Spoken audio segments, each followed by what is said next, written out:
was in this Pimp C tape? All I can tell you, there was a famous R&B chick, and it was a guy that was getting money at the time. And, you know, Pimp, he used to be in the studio. And every now and then he'd have a camcorder, so he was able to get some footage. And he wanted to do something with the footage, but I don't know why he didn't do nothing with it, but if I could have got a hold of that tape, I'd be a millionaire, man. Whoever it was, they went to kill me, man. I know TMZ would have paid a bank for that one, man. But yeah, it is a tape, and if you read the comments, a lot of people figured out. Okay. A lot of people figured out because, you know, people that was in Houston at the time, they know who was a little loose. What was really on that Pimp C tape? People have been whispering about it for years. Saying, Sean Carter, you're a piece of shit. Taking Pimp C wasn't bad enough. You just want to go down there and you want to just remove all of the balls from every real gangster in Houston. From what was said, there was a famous R&B star, a powerful man getting serious money at the time, and Pimp C moving around the studio with a camcorder in hand every now and then, catching footage nobody else had. He supposedly had something big recorded and was thinking about doing something with it. But nothing ever came out of it, and that's the wild part. Some folks say if they had gotten their hands on that tape, they would have been rich overnight. One person even claimed TMZ would have paid a fortune for it. Whatever was on that recording, people swear it was explosive, and if you check the comments online, you'll see a lot of people think they already figured it out. She's a brilliant musician, and she was trained at the esteemed Berklee College of Music. Handpicked by my very good friend, Terry Lynn Carrington, Dr. Terry Lynn Carrington, who put together Beyonce's entire female band, which was Matthew Knowles' idea because he couldn't get Beyonce to stop people. Guess you didn't know your daughter well enough because she just started all the girls. Well, back then in Houston, people talked heavy. The streets had rumors about a so-called Pimp C tape, and locals believed they knew exactly who was involved. Folks who were outside during that era say they remember who had a loose reputation and who was being talked about behind closed doors. And then the name that keeps getting thrown around, Beyoncé. Now here's where it gets even more intense. With the Epstein files making headlines again and millions of documents still unreleased, social media detectives have started dragging celebrity names into the conversation. Beyoncé's name has popped up in online discussions, though nothing has been officially confirmed. Then it's like I heard somebody has clothes on or something. I don't know. Like I don't really know if all this is true, but I just heard parts like I'm like, what happened to my guy? Right. And then they come out with the official. It was a mixture of some stuff, the prescription and something else or something that I don't really know. But with me, I never really heard something that would give that closure for me. Mm-hmm. I never really heard anything tangible or true, like what happened to my guy. Some even tied Pimp C's passing into bigger conspiracy talk, but again, that's speculation, not proven fact. There were also angry voices online blaming powerful industry figures, including Jay-Z, throwing accusations with no evidence to back them up. Emotions run high when legends pass away, and people start connecting dots that may not even be there. It's important to separate verified facts from rumor, even when the internet is loud. Now let's be clear about something else. Beyoncé is widely respected as a brilliant musician. She trained at the prestigious Berklee College of Music and worked alongside Dr. Terry Lynn Carrington, who helped assemble her all-female band. That move was reportedly inspired by her father, Matthew Knowles, who wanted a strong musical foundation behind her. Whatever critics say, her work ethic and talent are not up for debate. Still, critics online question how certain celebrities could be close to controversial industry figures without knowing anything about alleged wrongdoing. They argue that attending the same events, sharing business ventures, and maintaining friendships raises eyebrows. But being in the same room as someone accused of something does not automatically mean guilt. That's a serious line to cross without proof. When it comes to Beyoncé and Jay-Z, some conversations online focus on when they first started dating and how old she was at the time. That topic has been debated for years, but public records show she was a young adult when their relationship became public. Rumors about secret networks or wild private parties often get exaggerated fast, especially when tied to other scandals circulating in the media. And that's where the alleged Pimp C tape gets pulled back into the story. Some bloggers claim the footage supposedly showed private behavior that would shock fans. But again, no verified tape has ever surfaced, and no confirmed evidence has been presented. It remains one of those hip-hop mysteries people keep bringing up whenever drama hits the timeline. For context, Pimp C, born Chad Butler, made major waves in hip-hop. In 1992, UGK signed with Jive Records and dropped their debut album, Too Hard to Swallow. Their sound helped define Southern rap. Then in 2000, they hit mainstream attention after appearing on Jay-Z's Big Pimpin', which climbed the Billboard charts and became a cultural moment. He set it up a meeting to go meet with Dame Dash. So we go after I leave Jive, I go to Rock to the Rock. As soon as I sit down there, Dame Dash opened up his checkbook, cut a check for $1 million. I'm like, whoa. I was like, is this for sure? He was like, no. He said, we want to with UGK. I was like, what? He was like, we want to with your boys. That's right. So I immediately picked up the phone and called Pimp C. Because all I was trying to get was 100,000. When Dame cut that $1 million, I called Pimp on the phone like, yo, Pimp. And him and Jamal was in the house. And I could hear a tussle or some type of confrontation, right? And I'm like, calm down, bro. Y'all calm down, Pimp. I ran up the cable bill. They was fighting. Okay, they was fighting like hard. And I'm like, Pimp, stop whatever you doing right now. I told you what's going down with Jamal when you moved him up in there. I said, but right. After that success, UGK went on hiatus in the early 2000s while both members explored solo work. Then tragedy struck in December 2007 on Jay-Z's birthday when Pimp C was found unresponsive in his hotel room. The coroner's report ruled his death as accidental, caused by complications from heavy lean consumption combined with sleep apnea. That was the official finding. He had been staying at the Mondrian Hotel in West Hollywood, working on music and performing with Too Short. On December 4th, 2007, he was supposed to fly home. When he didn't show up and didn't answer calls, his wife contacted the hotel and asked staff to check on him. That's when they found him unresponsive, and paramedics later confirmed he had passed. But years later, questions still linger in conversations online. DJ Paul from 3 6 Mafia once shared that Pimp C's manager described the scene in a way that felt unsettling. He said Pimp C was found positioned like he was praying, with candles burned all the way down. That detail made some people wonder how long he had been there.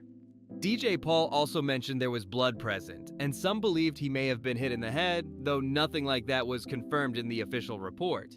Those comments fueled conspiracy theories that still float around today. Once doubt enters the room, it spreads fast.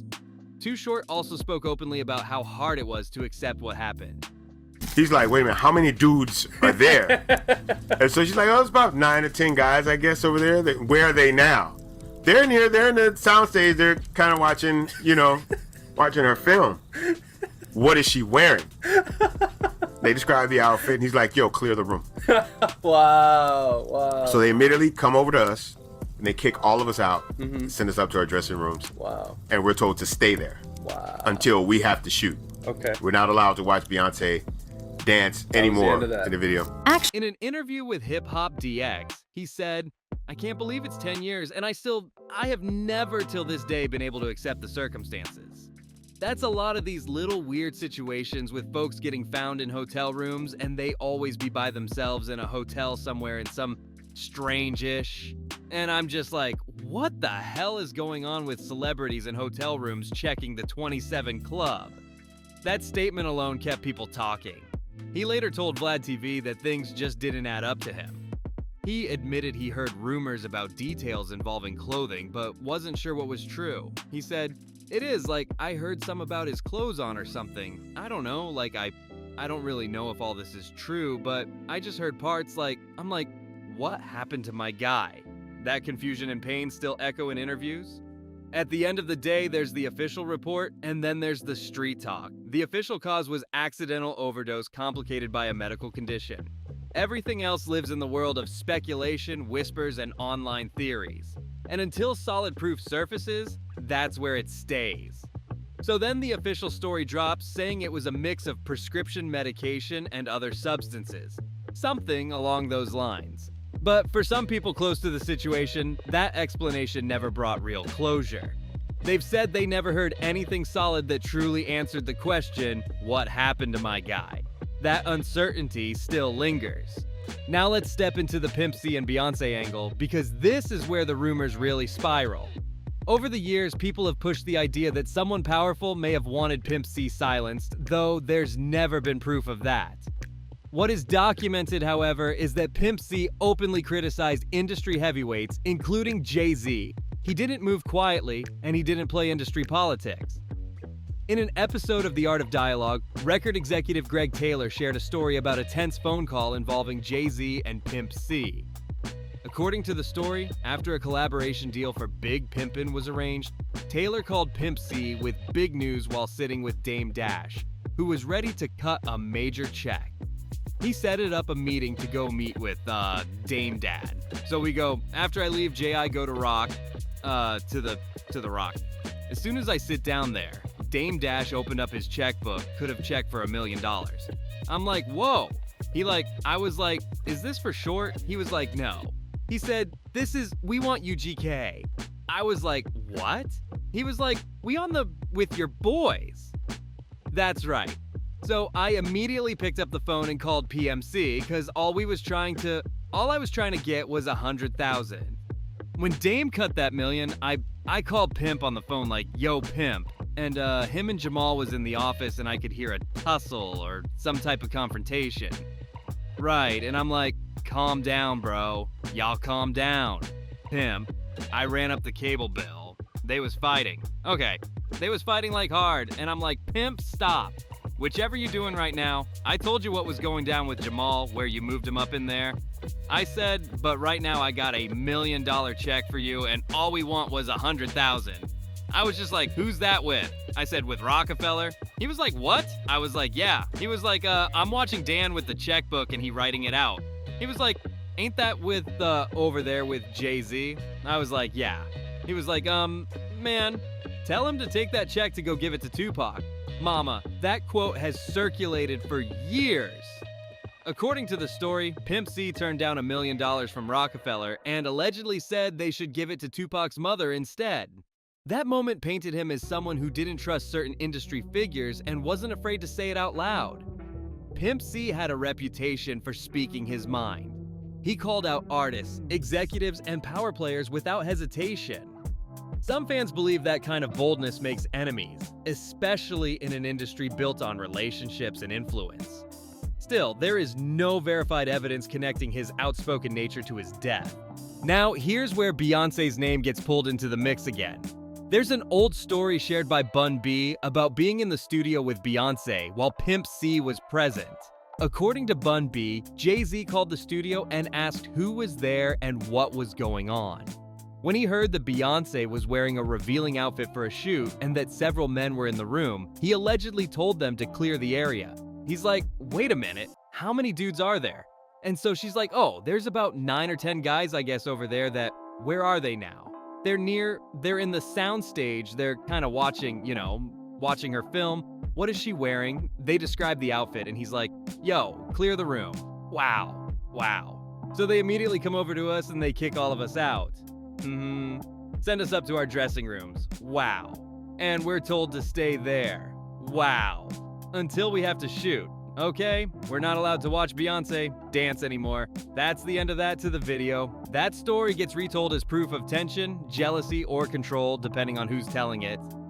Others see it as a protective boyfriend moment. It all depends on perspective. Bun B also shared another moment involving Beyoncé's father, Matthew Knowles. According to him, Matthew once pulled Pimp C aside for a private talk, and afterward, Pimp came back laughing. Matthew Knowles comes in and he asks Pimp, can I talk to you for a minute? And so they leave out for a couple minutes and Pimp comes in and he's dying laughing. And we're like, what? What happened? We're like, what's wrong? He's like, yo, Matt, just told me, don't his daughter, man. Please don't. Please don't, my daughter. That exchange has fueled speculation for years. But again, it's just a story from those present at the time. No confirmed relationship between Beyoncé and Pimp C has ever been established publicly. Now fast forward to the Diddy lawsuits and Epstein headlines. Beyoncé and Jay-Z's names have been dragged into online debates because of their past proximity to powerful figures. There were claims that early drafts of Cassie's lawsuit were longer and allegedly mentioned more people. But only the filed complaint is official. The public version did not accuse Beyoncé or Jay-Z of wrongdoing. There have also been unverified rumors that at one party, Beyoncé confronted Diddy after witnessing him argue with Cassie. According to online chatter, she was upset and told him his behavior was unacceptable. None of that has been confirmed in court filings naming her as responsible for anything illegal. Then you have Jaguar Wright making explosive claims in interviews, accusing Jay-Z and Beyoncé of serious crimes, including holding people against their will and illegal activity. Those are extreme allegations. As of now, there is no public evidence proving those claims in a court of law. Social media has also tried linking them to the same accusations aimed at Diddy and Epstein, including claims about secret parties and misconduct. But again, repeating accusations does not make them facts. No criminal charges have been filed against Beyoncé related to those claims. So when people ask, could Jay-Z have had something to do with Pimp C's death? The honest answer is, there is no hard proof supporting that theory. The official cause remains what the coroner reported. Everything else lives in rumor territory. Still, the internet never forgets. When one major case explodes, every old story gets dusted off and re-examined. That's how celebrity culture works. If anyone connected to powerful circles is called to testify in ongoing cases, their past associations will absolutely be questioned. But until something concrete is presented in court, speculation stays speculation. The whispers may be loud, but facts matter more than volume.